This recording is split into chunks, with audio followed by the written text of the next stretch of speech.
وبرکاتہ۔ بچوں آج ہم آپ کی حدیث نمبر 6 کی ویڈیو نمبر 1 بنا رہے ہیں۔ بسم اللہ الرحمن الرحیم۔ قال رب اشرح لي صدري ويسر لي امري واحلل عقدة من لساني يفقهوا قولي۔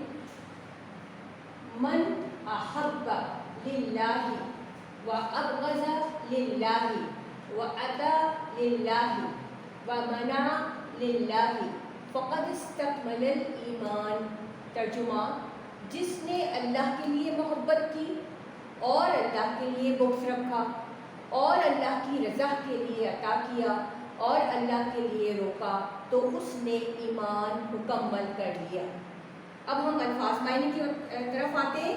یہ وہ الفاظ معنی ہوتے ہیں جو حدیث سے لیے گئے ہیں۔ من، جس نے، احب للہ، اللہ کے لیے محبت کی، وابغض للہ، اور اللہ کے لیے بغض رکھا۔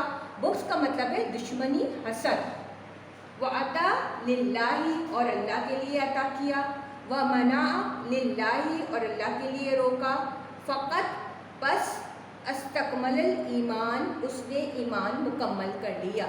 اچھا بیٹا، اب آپ کی حدیث، ترجمہ اور حدیث میں آئے ہوئے مشکل الفاظ وہ ہم نے آپ کو بتائے۔ اب ہم آپ کے عنوان کی طرف جا رہے ہیں۔ مومن کا مقصد حیات رضائے الہی کا حصول۔ اب ہم تشریح کریں گے آپ کی ویڈیو نمبر 2 میں، اور انشاءاللہ اس کے ساتھ پھر اس کی PDF بھی جائے گی۔ والسلام علیکم ورحمۃ اللہ وبرکاتہ۔